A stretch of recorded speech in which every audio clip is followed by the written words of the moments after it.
أعوذ بالله من الشيطان الرجيم بسم الله الرحمن الرحيم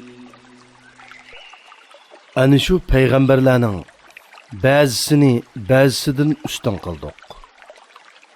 Allah ularının bazısı yani Musa aleyhisselam bilen sözleşti. Ve bazısının yani Muhammed aleyhisselamның derecesini yukarı götürdü. Meryem oğlu İsa'ga ölüklerini tirildiriş, gaçılarını, beres kesilini, saqaytışqa o'xshash ro'shan mo'jizalarni ato qildik. Uni Ruhul Quddus, ya'ni Jibril alayhissalom bilan kuchlantirdik. Agar Alloh xohlagan bo'lsa edi, ulardan keyin kelgan ummatlar ularga ro'shan dalillar kelgandan keyin o'zaro urushmas edi. Lekin ular ixtilof qilishdi. Ba'zisi iymon etdi, ba'zisi kafir bo'ldi. Agar Alloh xohlagan bo'lsa edi, ular o'zaro urushmas edi. Lekin Alloh xohlaganini qiladi. Ey mu'minlar, savdo setiq, do'stlik va Allohning iznisiz shafaat bo'lmaydigan kuni, ya'ni qiyomat kuni yetib kelishdan burun sizlarga biz rizq qilib bergan mol-mulklardan yaxshilik yo'llarga sarf qilinglar. Kufrani ne'mat qilg'uchilar o'zlariga zulm qilg'uchilardir. Bir Allohdan boshqa hech iloh yo'qdir. Allah hamisha tirikdir.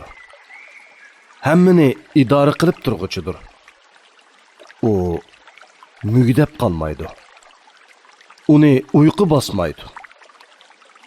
Osmonlardagi va zimindagi hamma narsa Allohning mulkidir. Allohning ruxsatisiz kimmi Allohning oldida shafaat qila olsin? Allah ularning oldidagi, ya'ni dunyoda qilgan keynidiki, ya'ni ular uchun oxiratda tayyorlagan ishlarning hammasini bilib turadi. Ular Allohning ma'lumotidan, Allah ularga bildirishni xohlagan narsalardan, ya'ni payg'ambarlarning tili orqali bildirgan narsalardan boshqa hech narsani bilmaydi. Allohning kursi, ma'lumoti osmonlarni va ziminni o'z ichiga oladi. Osmon ziminni saqlash uningga eg'ir kelmaydi. O yuqori martabalikdir. Hammadan ulug'dir. Dinda uningga kirishga zo'rlash yo'qdir.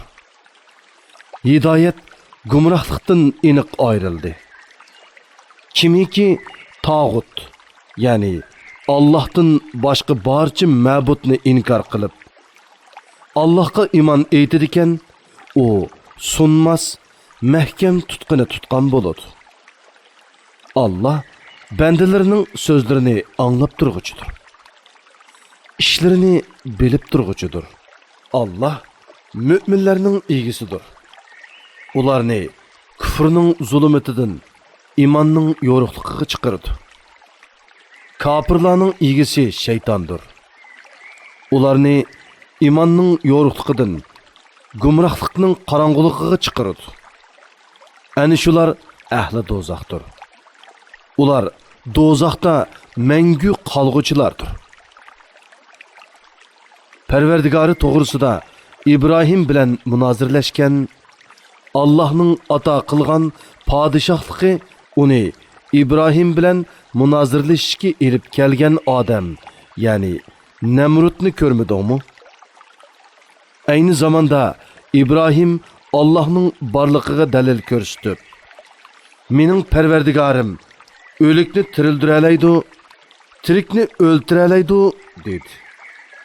O menmi o'likni tirildirayman, tirikni o'ltirayman dedi. Namrud o'limga hukm qilingan ikki odamni chaqirtib kelib, birini o'ldirdi, birini qo'yib berdi.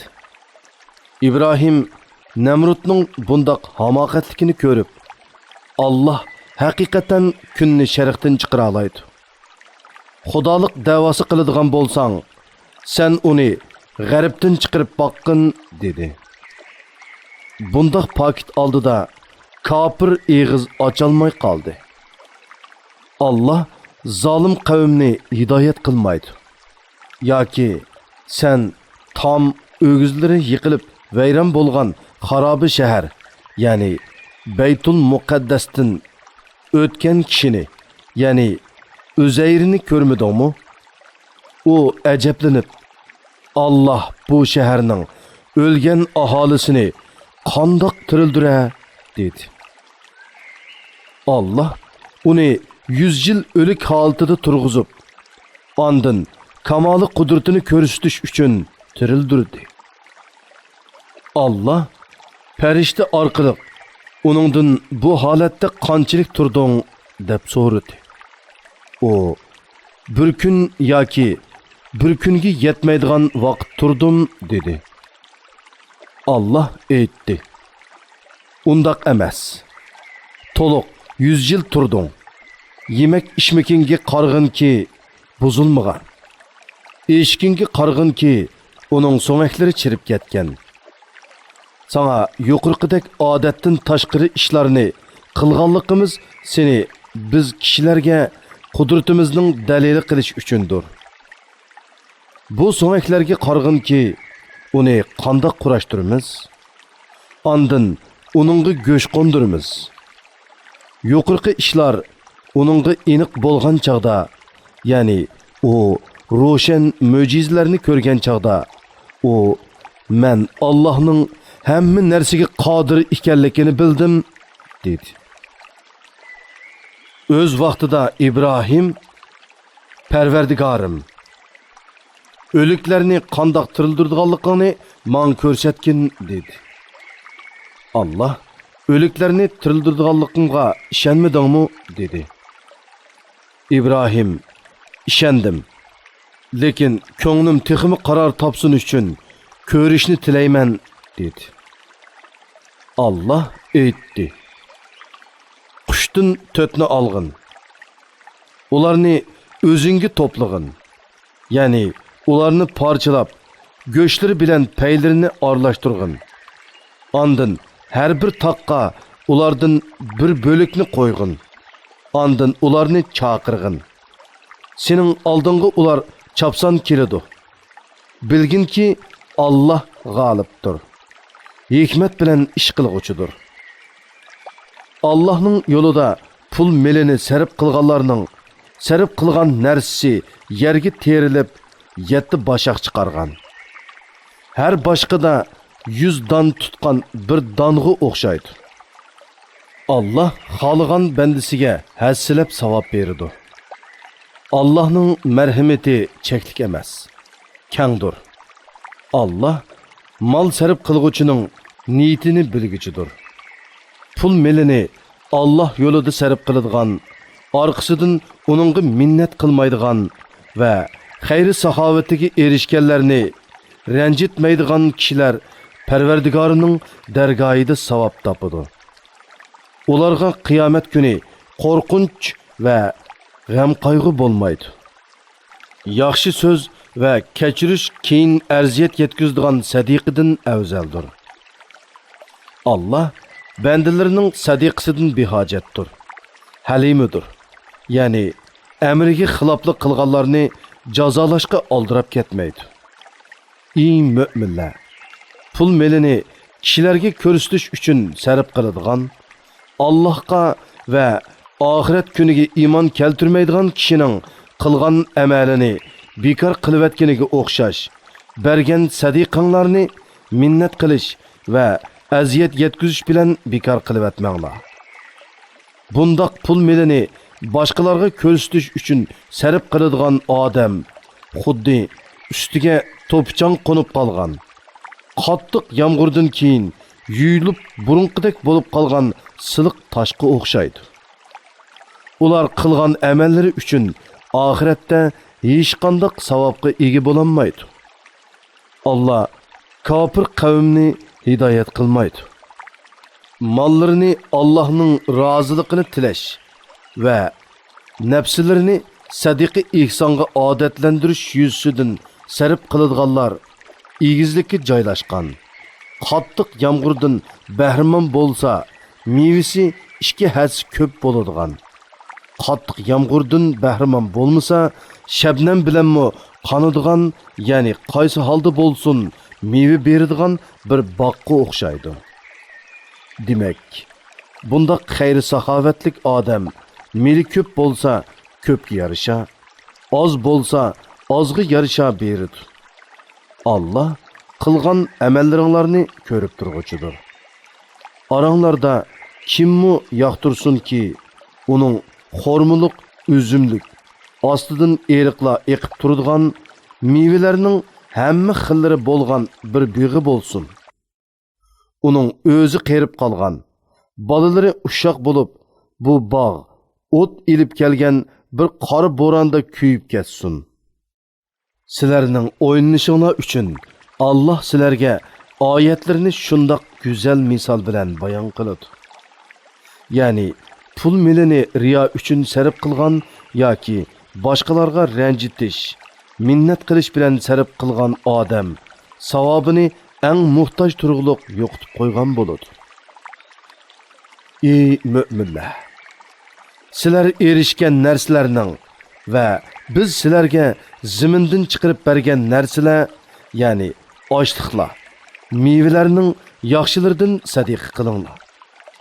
O'zinglarmi faqat ko'zinglarni yumib turib oladigan nacharlarni ilg'ab sadiqa qilmanglar. Bilinglarki, Allah bundaq sadiqanglardan bihojatdir. Hamdiga loyiqdir. Shayton sizlarni fiqirlikdan qo'rqitadi. Yomon ishlarga, ya'ni bexillikqa zakat bermaslikka buyuruydi.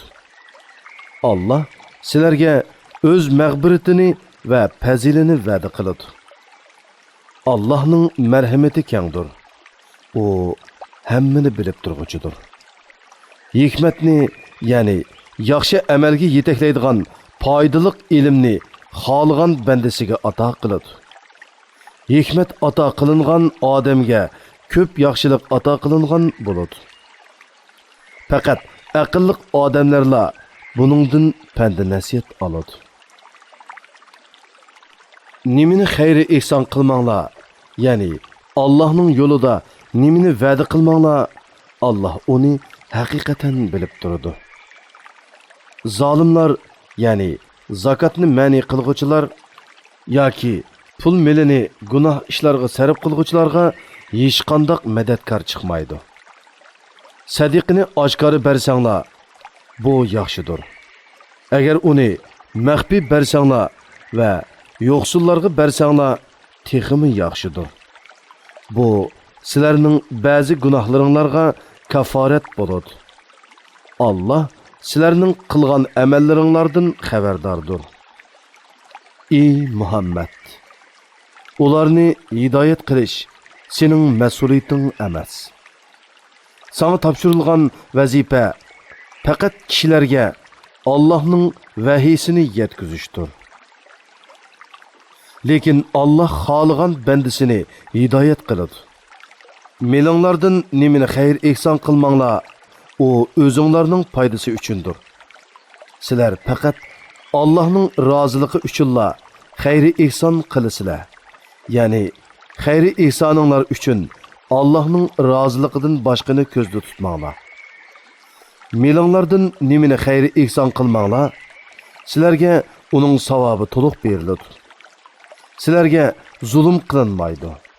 Ya'ni qilgan yaxshi amallaringlarning savobi kemaytilmaydi. O'zini Allah yo'liga atagan, tirikchilik qilish uchun yiroq joylarga borolmaydigan yo'qsullarga xayri ihson qilinishi kerak. Ahvolni uqmaganlar ularning narsa tilmaganliklariga qarab, ularni boy deb gumon qiladi. Ularning chiroyidan, toniysan. Ular kishilarga chaplashib elib, tilamchilik qilmaydi. Melanglardan nimani xayri ihson qilmanglar. Allah haqiqatan uni bilgichidir. Mollarini kech-kunduz, ya'ni hamma vaqt yo'shirin va oshkori yo'sinda xayri ihson qiladiganlar Parvardigorining dargohida savob topadi. Ularga oxiratda qo'rqinch va g'am qayg'u bo'lmaydi. Jazoni o'sim yegan odamlar qiyomat kuni go'rlardan jin chipilib qolgan sarang odamlardek qo'pidi. Bu shuning uchunki ular Allah haram qilgan ishni halol bilib, savdo-setiq jazoniga o'xshash jazoni nimishqa haram bo'ladi dedi. Allah savdo-setiqni halol qildi. Jazonini badalsiz bo'lganligi, shaxsga va jamiyatga ziyonliq bo'lganligi uchun haram qildi. Kimiki Parvardigori tarafidan vaz nasihat kelgandan keyin, ya'ni jazoni ma'ni qilingandan keyin uningdan yansa, burun olg'ini o'zining bo'ladi. Uning ishi Allohga topshiriladi. Ya'ni Allah xolisa uni kechiradi. Xolisa jazolaydi. Qayta jazoni qilganlar ahli do'zax bo'lib, do'zaxda mangu qoladi. Allah jazonining barkitini o'chirib sadiqining barkitini ziyoda qiladi. Allah har bir noshukr, ya'ni jazonini halol sanug'uchi gunohkorni do'st tutmaydi. Iymon etgan, yaxshi amallarni qilgan, namoz o'qigan, zakot bergan kishilar Parvardigorining dargohida cho'ng savobga erishadi. Ularga oxiratda qo'rqinch va g'am qayg'u bo'lmaydi. Ey iymon etgan kishilar, haqiqiy mu'min bo'lsanglar, Allohning amriga muxolifatchilik qilishdan saqlaninglar. Kishilarning zimmasida qilib qolgan jazonini, ya'ni o'simni olmanglar. Agar unda qilsanglar, bilinglarki Allah va uning rasuli sizlarga urush e'lon qiladi.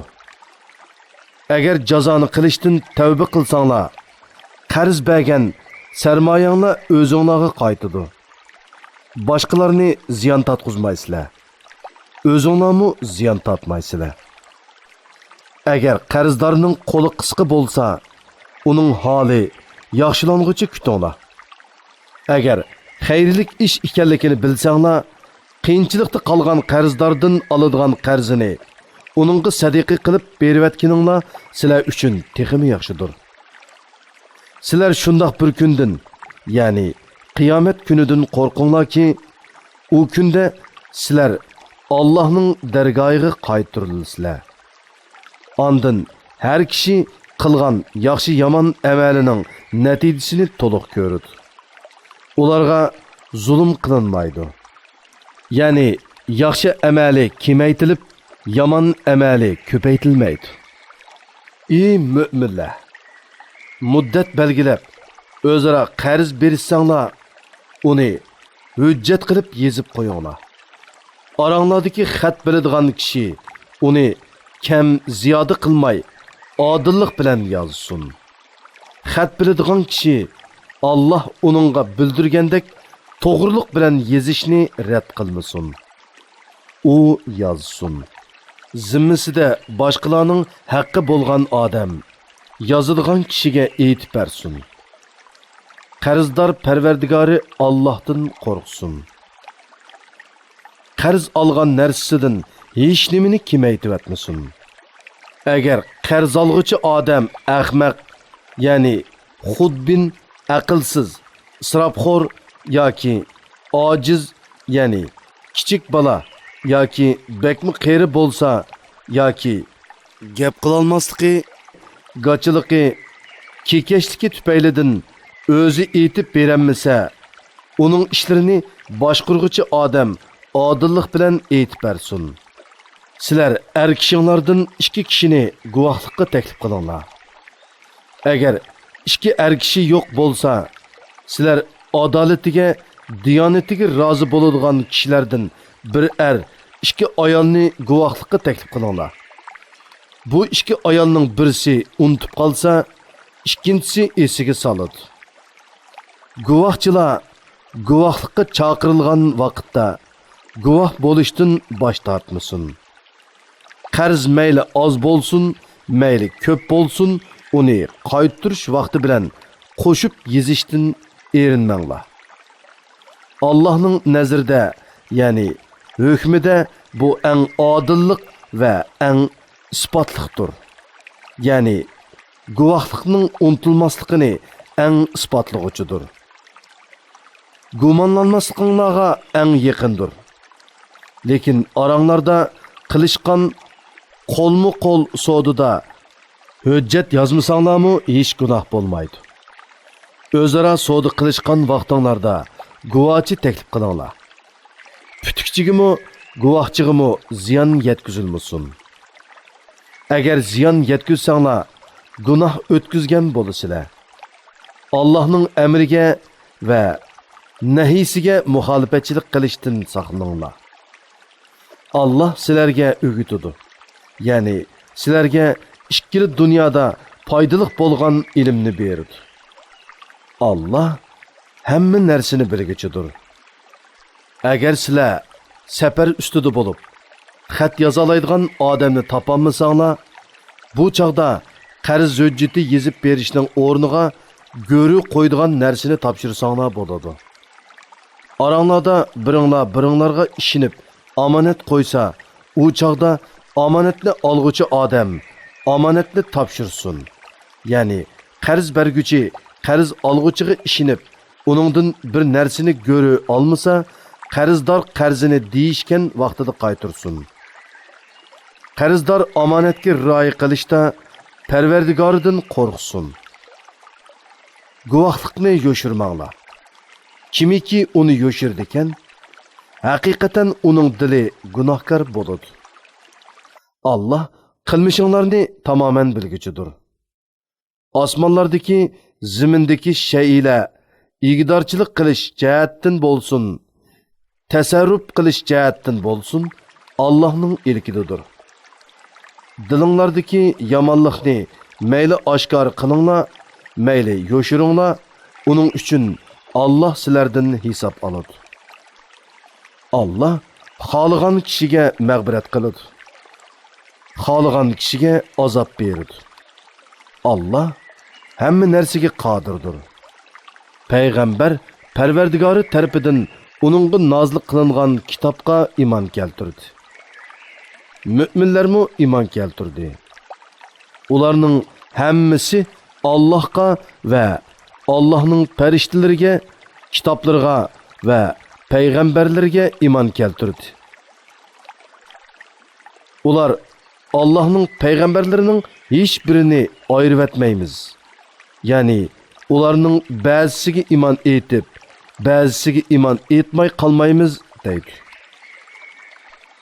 Ular biz da'vatingni angladik va amringga itoat qildik. Parvardigorimiz, mag'firatingni tilaymiz. Oxiri yanadigan joyimiz sening dargohingdir deydi. Allah hech kimni toqati yetmaydigan ishga taklif qilmaydi. Kishining qilgan yaxshiligining savobi o'zigidir. Yomonligining jazosimi o'zigidir. Ular Parvardigorimiz, agar biz unutsak yoki xatolatsak, ya'ni biz unutish yoki savanlik sababidan amringni to'liq o'rlayolmasak, bizni jazoga tortmag'in. Parvardigorimiz, bizdan ilgirikilarga yukliginingga o'xshash bizga og'ir yuk yuklamagin. Ya'ni bizni qiyin ishlarga taklif qilmag'in. Parvardigorimiz, kuchimiz yetmaydigan narsani bizga ortmag'in. Bizni kechirgin. Bizga mag'firat qilgin. Bizga rahim qilgin. Sen bizning egimizsan. Kafir qavmga qarshi bizga yordam bergin deydi. Sure Al-İmran 200 oyat. Madinadan nozil bo'lgan. Nihoyatda shafqatlik va mehribon Allohning ismi bilan boshlayman. Alif Lam Mim. Allohdan boshqa hech ma'bud barhaq yo'qdir. Allah hamisha tirikdir. Mahluqotni idora qilib turg'uchidir.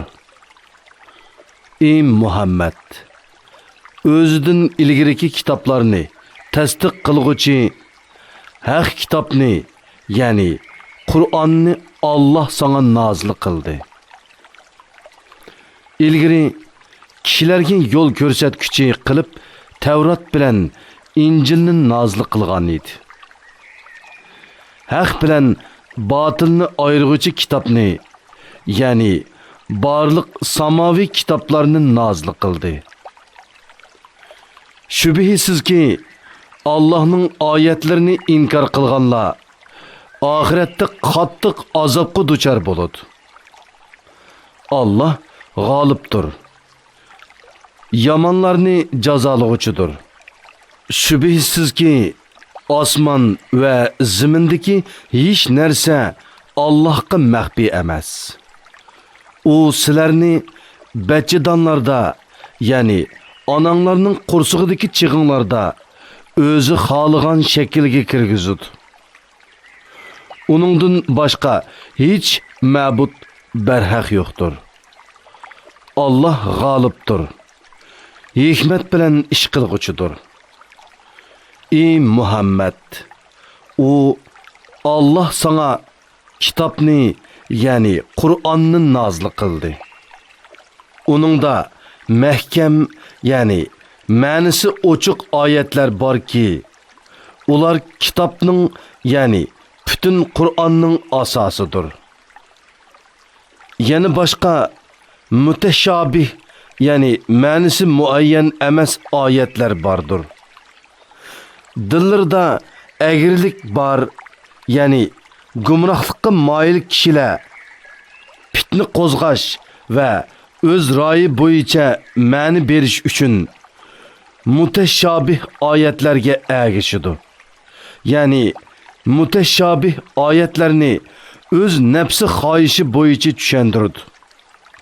Bundaq oyatlarning haqiqiy ma'nisini faqat Alloh biladi. İlimde toşqanlar aytidi. Onunğa işendik. Hammasi Parvardigorimiz tarafidan nozil bo'lgan. Buni faqat aql egilirla tushunadi. Parvardigorimiz bizni hidoyat qilganingdan keyin dillarimizni to'g'ri yo'ldan burib etmagin. Bizga dargohingdan rahmat beg'ishlagin. Shubhisizki sen bandalaringa atalarni bekmu beg'ishlag'uchisan. Parvardigorimiz shubhisizki kelishi shaksiz bo'lgan kunda, ya'ni hisob elinadigan qiyomat kunida kishilarni to'plag'uchisan. Shubhisizki Allah va'dasiga xiloflik qilmaydi. Kafirlarning mollari, balalari Allah'ның azabı oldida haqiqatan hech narsaga dal bo'lanmaydi. Ular, ya'ni kuffarlar do'zaxning yiqilg'usidir. Bu kuffarlarning holi Firavun tavallarining va ularning ilgirkilarning holiga o'xshaydi. Ular bizning oyatlarimizni yolg'onga chiqardi. Gunohi tufaylidan Allah ularni jazoladi. Allah'ның jazosi qattiqdir. Ey Muhammad, kafirlarga aytqinki, sizlar dunyoda mag'lub qilinsizlar va oxiratda jahannamga to'planinsizlar. Jahannam nima degan yomon to'shak? Ey Yahudilar jamoasi, Badrda jang uchun uchrashgan ikki guruhda sizlar uchun ibrat bor. Biri Allah yo'lida urushayotgan guruhdir. Yana bir musulmonlarni sonini o'zdiridek ikki barobar ochiq ko'rgan kofirlar guruhidir. Ya'ni Allah kofirlarga qo'rqinch selish bilan ularni urushdan qo'l yig'dirish uchun kofirlarga musulmonlarning sonini jiq ko'rsatdi. Allah xohlagan kishiga yordam berib qo'llaydi. Buningda haqiqatan aql egalari uchun ibrat bor. Ayollar, o'g'illar, oltin kumushdan to'plangan ko'p mollar, arg'umoqlar, chorvalar va ekinlardan iborat ko'ngil tortadigan narsalarning muhabbati insonlarga chiroyli ko'rsatildi. Ular dunyo tirikchiligida manfaatlanadigan Baqası yo'q şeylerdir. Allah'ның dergahida bo'lsa, qaytadigan güzel joy, ya'ni cennet bardır. Şunun üçün başqaga emas, cennetki qiziqish kerak. Ey Muhammed, qavminga aytqin ki, sizlarga ulardanmi, ya'ni dunyoning zibu zinnatlari va ne'matlardanmi yaxshi bo'lgan narsalarni aytib beraymi? Taqvodorlar uchun Parvardigori huzurida ostidan o'stangni eqib turadigan jannatlar bo'lib, ular jannatlarda mangu qoladi. Jannatlarda pok juftilar bor. Taqvodorlar uchun yana Allohning rizosi bor. Allah bandalarini, ya'ni ularning hamma ishlarini ko'rib turguchidir. Ular, ya'ni taqvodorlar, Parvardigorimiz, biz shubhasiz iymon etdik. Bizning gunohlarimizni mag'firat qilgin, bizni do'zax azobidan saqlagin deydi. Ular, ya'ni taqvodorlar sabr qilguvchilardir, rostchillardir, Allohga itoat qilguvchilardir, yaxshilik yo'llarga pul mollarini sarf qilguvchilardir va saharlarda istig'for etquchilardir. Allah adolatni barpo qilgan holda guvohlik berdiki, uningdan boshqa hech ma'bud barhaq yo'qdir. Farishtalarmi, ilm ahillarmi shundoq guvohlik berdi. Uningdan boshqa hech ma'bud barhaq yo'qdir. U g'olibdir, hikmat bilan ish qilg'uchidir. Haqiqatan Allohning nazarida maqbul din islom dinidir. Kitob berilganlar, ya'ni Yahudilar va Nasaralar faqat o'zlariga ilm kelgandan keyinla o'zaro hasad qilishib, ixtilof qilishdi. Ya'ni islomning haqligini, Muhammad alayhissalomning payg'ambarligini ro'shan paketlar orqali bilib turib, ko'ralmaslikdan inkor qilishdi. Kimiki Allohning oyatlarini inkor qiladi ekan, Allah uni yaqinda jazolaydi. Allah tez hisob olg'uchidir. Ey Muhammad, agar ular sen bilan din borasida munozirlashsa, manga agashganlar bilan birlikda men o'zimni Allohga topshirdim. Ya'ni Allohning amrlariga bo'ysung'uchimiz degin. Kitob berilganlarga, ya'ni Yahudilar va Nasaralarga va ummilarga, ya'ni Arab mushriklarga musulmon bo'ldinglarmi degin. Agar ular musulmon bo'lsa, to'g'ri yo'l topgan bo'ladi. Agar ular yuz o'risa, sana hech ziyni yo'q. Sening faqat tabliğ qilish mas'uliyating bor. Allah bandalarini, ya'ni hamma ahvolini ko'rib turguchidir. Allohning oyatlarini inkor qiladiganlar, payg'ambarlarni nahaq o'ltirdiganlar, kishilarning ichidagi adolatga buyuradiganlar, ya'ni Allohga da'vat qilguvchilarni o'ltirdiganlarga cho'qim qattiq azob bilan xush xabar bergin. Ani shularning dunyo va oxiratdagi amallari bekor bo'ldi. Ularga hech yordam qilg'uchi yo'qdir. Kitobdan nasibi berilganlar, ya'ni Yahudilarning o'limalarini ko'rmadingmi? Ular o'z orasida datalash qilishgan ishlar to'g'risida Allohning kitobi bo'yicha hukm chiqarishga chaqirilsa, ularning bir turkumi buningdan, ya'ni Allohning hukmini qabul qilishdan yuz o'riydi. Ular haqdan yuz o'rgichilardir. Ya'ni haqdan yuz o'rish ularning tabiatiga singib ketgan. Bu ularning do'zax o'ti bizni sanoqli kunlarla, ya'ni mo'zayga cho'qingan 40 kunlik vaqtli ko'ydirdi deganliklari va dinni jihatda o'ydirib chiqargan narsalarining o'zlarini oldiganligi uchundir. Kelishi shaksiz bo'lgan kunda, ya'ni qiyomat kunida ularni to'playmiz.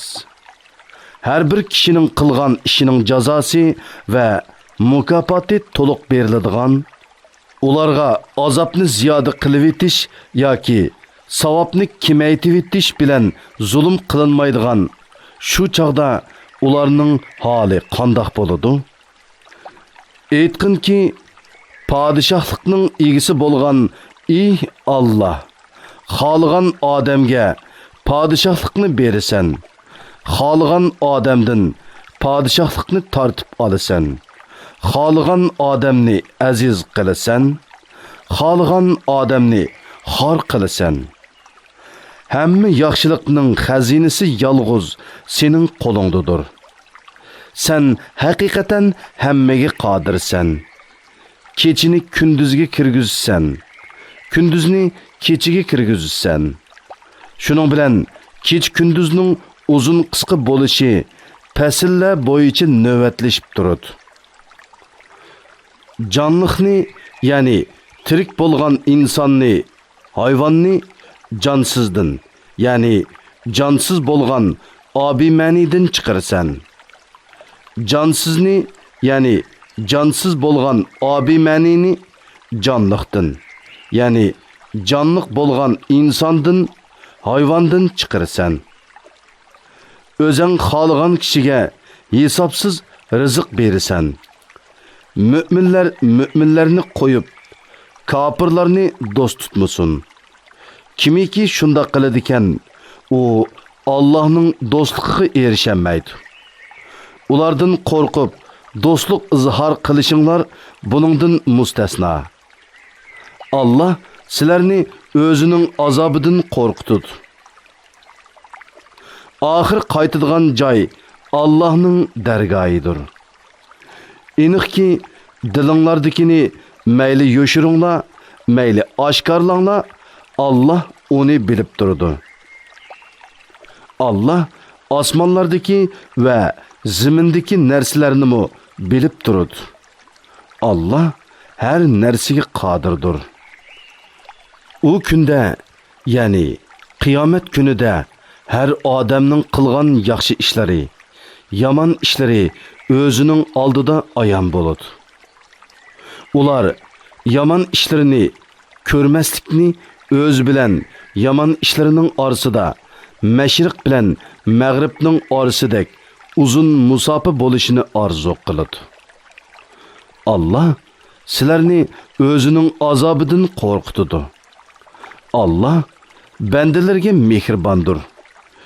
Ey Muhammad, ularga aytqinki, agar sizlar Allohni do'st tutsanglar, menga ergishinglar ki Allah sizlarni do'st tutadi. O'tganki gunohinglarni mag'firat qiladi. Allah nihoyatda mag'firat qilg'uchidir. Nihoyatda mehribondir. Aytqinki, Allohga va payg'ambarga itoat qilinglar. Agar ular itoat qilishdan yuz o'risa, Allah kafirlarni, ya'ni Allah'ның oyatlarini inkar qilganlarni do'st tutmaydi. Allah haqiqatan Adamni, Nuhni, İbrahim avlodini, İmron avlodini payg'ambarlikka tanlab, ularni o'zlarining zamonidagi jahon ahlidan ortiq qildi. U avlodlar bir-biri bilan qondoshdir. Allah bandalarning so'zlarini anglab turg'uchidir. Bandalarning niyatlarini bilib turg'uchidir. O'z vaqtida İmronning ayoli aytdi: Parvardigorim, men qo'rsqimdagi farzandimni dunyo ishlaridan ozod qilingan holda cho'qim sening xizmatingga otidim. Bu nazramni qabul qilgin. Sen haqiqatan duoyimni anglab turg'uchisan. Niyatimni bilib turg'uchisan. U qiz tuqqan vaqtida: "Ey Parvardigorim, qiz tug'dim" dedi. Uning nima tuqqanligini Allah obdan biladi. U talab qilgan o'g'il ata qilingan qizga o'xshash emas, balki bu qiz ortiqdir. İmronning ayoli aytdiki, men uni Maryam otidim. Men haqiqatan uning uchun, uning avlodlari uchun sana seg'inib, qo'g'landi shaytondan panoh tilayman. Uni Parvardigori chiroyliqcha qabul qildi. Uni obdan o'stirdi. Uningga Zakariyani kepil qildi. Ya'ni uning xizmatini qilishga Zakariyani qo'ydi. Zakariya har qitim uning ibodatgohiga uni ko'gili kirsa, uning yonida biror yemaklik uchirtatdi. U: "Ey Maryam, bu sana qayerdan keldi?" deydi. Maryam: "U Allah tarafidan keldi" deydi. Allah haqiqatan xohlagan odamga jafo mushaqqatsizla hisobsiz rizq berdi. Shu vaqtda, ya'ni Maryamning karomatini ko'rgan chaqda, Zakariya Parvardigoriga duo qilib: "Ey Parvardigorim, menga o'z dargohingdan bir yaxshi farzand ato qilgin. Haqiqatan duoni eshitguchisan" dedi. U ibodatgohida namoz o'qiyotganda farishtalar uningga: "Sana Allohning kalimasi, ya'ni İsa'ni tasdiq qilguvchi, Sayyid, parhezkor va yaxshilardan bo'lgan Yahyo ismli bir payg'ambar bilan xush xabar berdi" deb nido qildi. U: "Parvardigorim, men qerib qolgan tursam, ayolim tug'utdan qolgan tursa, qandoqmi mening o'g'lim bo'lsin" dedi. Farishtalar: "Allah shuningdek xolig'ini qiladi. Ya'ni qudrati ilohiya hech narsadan ojiz emas" dedi.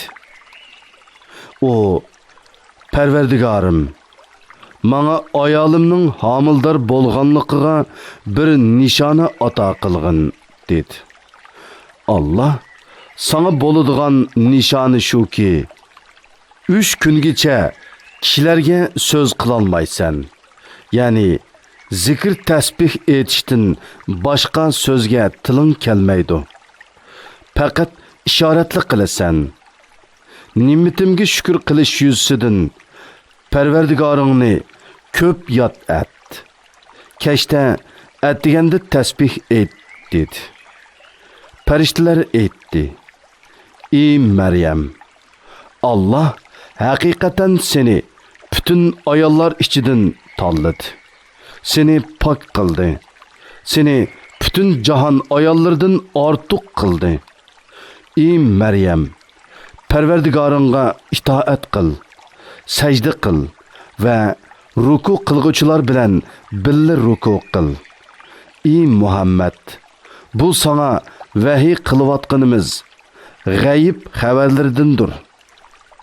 Maryamni ularning qaysi tarbiyasiga elish masalasida chek tashlash yuzidan qalamlarini suğu taşlagan çağda sen ularning yenida yo'q eding. Maryamning kimning tarbiyasida bo'lishini o'zaro janjal qilishganlarida sen ularning yenida yo'q eding. O'z vaqtida farishtalar aytdi: "Ey Maryam, Allah sana otining vasitasiz Allah'ның bir kalimasidan törelgen bir buvoq bilan xush xabar berdi ki, uning ismi Masih Maryam o'g'li İsa'dır. O dünya ve ahirette obro'yliq ve Allah'qa yaqinlardan bo'ladi. O böşükdimi, yani buvoqliq chig'idimi, o'ttir yosh bo'lgandimi, kishilarga payg'ambarlarning so'zini so'zlaydi va taqvodorlikda komil yaxshi odamlardan bo'ladi. Maryam, Parvardigorim, menga insonning qo'li tegmagan tursa, ya'ni erlik bo'lmasam qandoq bolam bo'ladi dedi. Farishta Allah xoliqini shundoq yaratdi. Ya'ni ota ana orqaliqmi va uningsizmi yaratdi. Biror ishning bo'lishini iroda qilsa, vujudga kel deydi-da. Vujudga keladi dedi.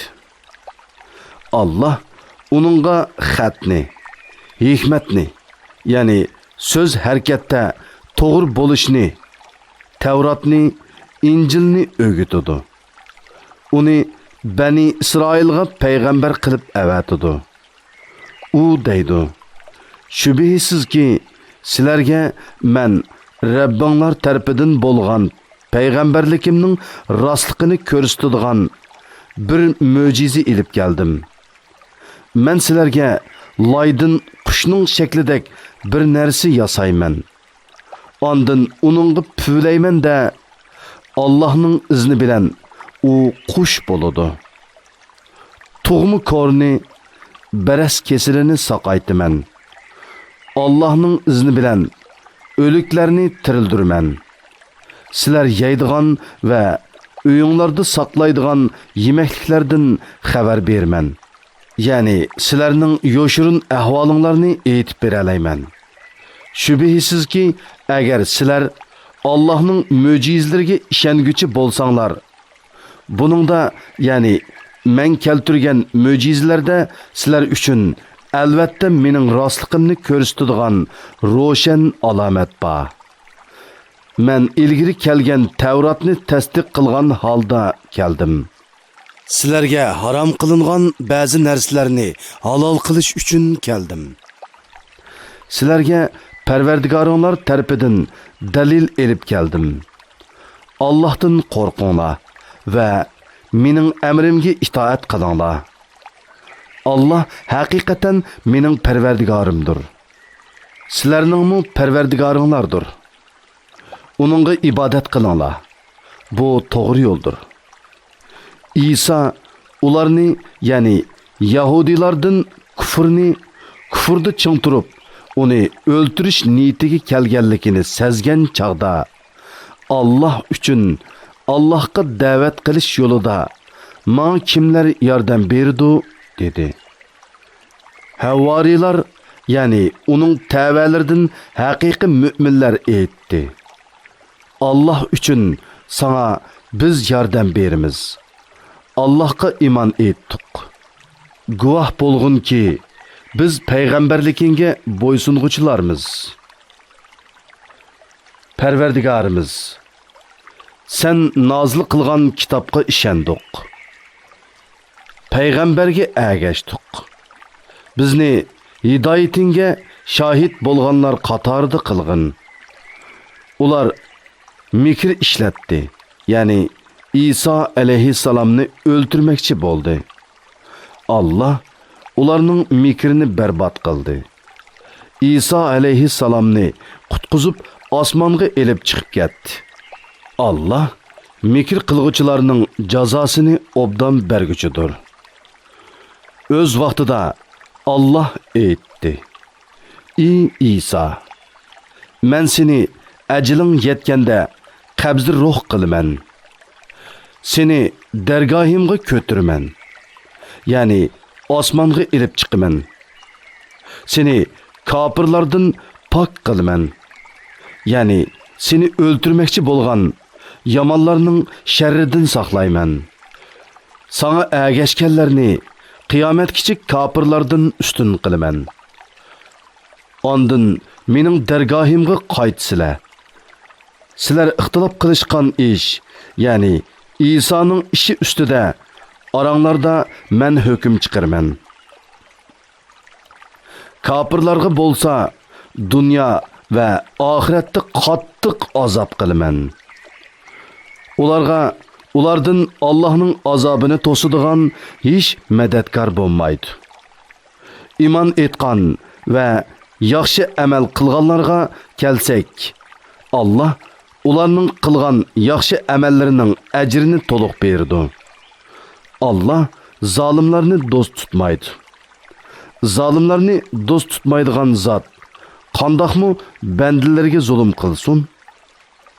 Ey Muhammad, bu bo'lsa sana biz o'qib berayotgan oyatlardir va hikmatlik Qur'ondir. Shubhisizki Allah'ның nazarida İsa'nın misali u adsiz yaratılganlıqdan Adem'nin yani Adem aleyhisselam'ның misaliga o'xshaydi. Ademni Allah ata-onasiz tuproqdan yaratdi. Ondan uningga vujudga kel dedi-de, u vujudga keldi.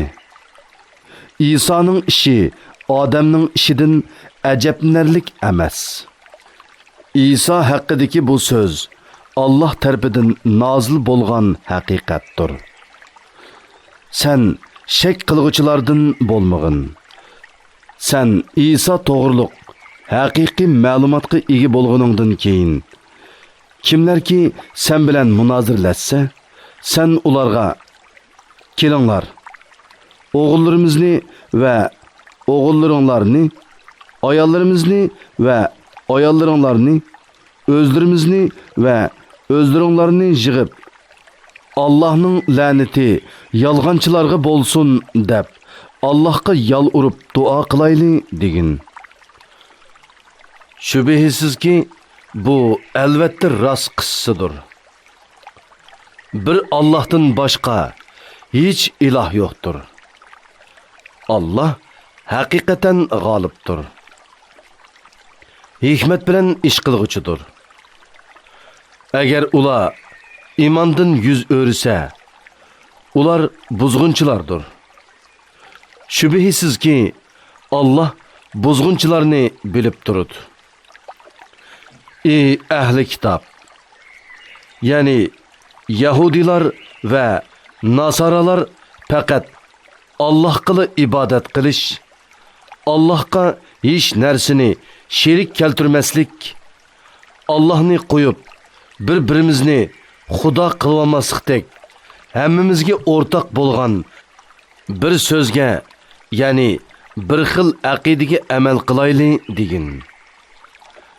Agar ular yuz o'risa, ya'ni buni qabul qilmasa, ey Yahudilar va Nasaralar jamoasi, bizning musulmon ekanligimizga guvoh bo'linglar. Ey ahli kitob, ya'ni Yahudilar va Nasaralar nima uchun İbrahim to'g'risida munozirlashsizlar? İbrahimni o'zinglarning dinida deb gumon qilasizlar. Holbuki Tavrat bilan Injil İbrahimdan keyin nozil bo'ldi. Sözünlərinin asassız ekanligini tushunmamsizlar? Ey Yahudilar va Nasaralar jamoasi, sizlar shundoq kishilarsizlarki, biladigan narsanglar İsa ustida munozirlashdinglar. Endi sizlar bilmaydigan narsanglar İbrahim va uning dini ustida nimishqa munozirlashsizlar? İbrahimning ishidagi haqiqatni Allah biladi. Sizlar bilmaysizlar denglar. İbrahim Yahudimu emas, Nasaramu emas, ve lekin to'g'ri dinga e'tiqod qilg'uchi, Allohga bo'ysunguchi edi. Mushriklardan emas edi. İbrahimga eng yaqin bo'lganlar shubhisizki İbrahimning zamonida va uningdan keyin uningga, ya'ni uning yo'liga ergashganlardir. Bu payg'ambar, ya'ni Muhammad alayhissalomdir. Bu payg'ambarning ummati bo'lgan mu'minlardir. Allah müminlerinin mededkarıdır. Ehli kitaptan bir türküm kişiler sizlerini azdırışını ümit kılıdı. Ular fakat özlerini azdırıdı. Bunun vabali ularga hassilab azap kılınış bilen özlerine kaytıdı. Lekin ular bunu tuymaydı. İyi ehli kitap, Allah'ın ayetlerini, yani Muhammed aleyhisselamga nazil kılıngan Kur'an'ın haqliqini bilip durup, nimişki inkar kılısılar? İyi ehli kitap, nimi üçün haqni batılga arlaştırısılar ve bilip durup haqni, yani Muhammed aleyhisselamның kitabınlardaki süptini yoşurusılar? Ehli kitaptan bir türkümü müminlerge nazil kılıngan vahiyge ettigende iman eytinglar. Keşkurunluqı yeni bilinglar. Şunda qısanglar, ula imandan qaytishi mumkin. Fakat sizlerning dininglarga ergashganlargila ishoninglar dedi. Ey Muhammed, aytqin ki, to'g'ri yo'l Allohning yo'lidir. Yahudilar bir-biriga aytadi. Birersiga Sizlarga berilganga o'xshash vahiy berilishdan yoki ularning, ya'ni musulmonlarning qiyomat kuni Parvardigoringlarning dargohida sizlar bilan munozirlashishdan, ya'ni munozirlashib sizlarni yengib qo'yishidan qo'rqib, faqat dininglarga ergashgan odamga ishoninglar. Dininglarda bo'lmagan hech odamning payg'ambarligini e'tirof qilmanglar. Agar sizlar Muhammadning payg'ambarligini iqror qilib, uning diniga kirmasanglar, bu qiyomat kuni sizlarga qarshi pakit bo'ladi. Ey Muhammad, aytqinki, fazl karam, ya'ni payg'ambarlik Allohning ilkidir. Allah onu xalğan kişiye berdi. Allah'ın fazli kengdir. Allah hemmini bilgiçidir. Allah rahmetini özü xalğan kişiye xas kılıdı. Allah uluq fazl egisidir. Ehli kitaptan bazı kişiler var ki, onunda köp mal amanet koysanmı, sana onu qaytırıp berdi. Ulardan yeni bazı kişiler mi var ki, onunda bir dinar amanet koysangmı, onun beşide turmağıça, yani qayta söylemegiçe onu sana qaytırıp vermeydi. Bu şunun üçün ki, ular ümmilerinin meliği xiyanet kılsak, bizge günah bolmaydı. Yani bizning dinimizde bolmaganlarning malları bizge haram emas dedi. Ular bilip turup Allah namıdan yalğanını toquydu. Undaq emas. Yani ular başka dindikilerge zulüm kılsa günah boludu. Ahdiga vapa qilgan ve günahtan saqlanganlar Allah dost tutgan kişilerdir. Çünkü Allah taqvadarlarni haqiqatan dost tutudu.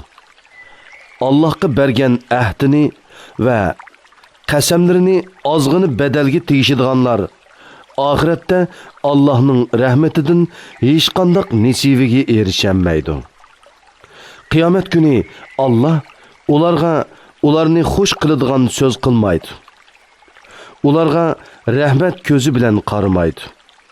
Ularni günahlardan paklamaydı. Ular qattiq azobga qoladi. Ulardan, ya'ni Yahudilardan bir turkumi kitobda bo'lmagan narsalarni sizlarning kitobda bor ekan deb o'ylashinglar uchun tillarini agir-bugir qilib o'qiydi va uni Alloh tarafidan nozil bo'lgan deydi. Halbuki u Alloh tarafidan nozil bo'lgan emas. Ular bilib turib Alloh nomidan yolg'onni to'qiydi. Allah birer insonga kitobni, hikmatni, payg'ambarlikni bergandan keyin uning kishilarga Allohni qo'yib, "Menga banda bo'linglar" deyishi loyiq bo'lmaydi. Ya'ni payg'ambardan mundaq gapning sodir bo'lishini tasavvur qilg'ili bo'lmaydi. Va lekin u kitobni o'rganganliginglar, o'qiganliginglar uchun Rabbani bo'linglar deydi. Shuningdek, uning farishtalarni, payg'ambarlarni Rabb qilib olishiga buyurishi loyiq bo'lmaydi. Musulmon bo'lganinglardan keyin payg'ambaringlar sizlarni kufrga buyurumdi. O'z vaqtida Alloh payg'ambarlardan chin ahd elib, sizlarga men kitobni va hikmatni ato qildim. Keyin sizlardagi narsalarni, ya'ni kitob bilan hikmatni e'tirof qilguvchi bir payg'ambar, ya'ni Muhammad alayhissalom kelsa, uningga albatta iymon etishinglar kerak va uningga albatta yordam berishinglar kerak dedi. Allah bu ahdini iqror, ya'ni e'tirof qildinglarmi? Shuning, ya'ni bu ish uchun mening ahdimni qabul qildinglarmi? dedi. Ular e'tirof qildik dedi. Allah o'zinglarning va tavallaringlarning e'tirof qilganligiga guvoh bo'linglar. Menmu sizlar bilan birga guvoh bo'lg'uchilardandurman dedi. Kimiki shuningdan keyin yuz o'risa, ya'ni ahdini buzsa, ular Allohning itoatidan chiquvchilardir. Ular, ya'ni Yahudilar va Nasaralar Allohning dinidan, ya'ni islom dinidan boshqa dinni tilamdi.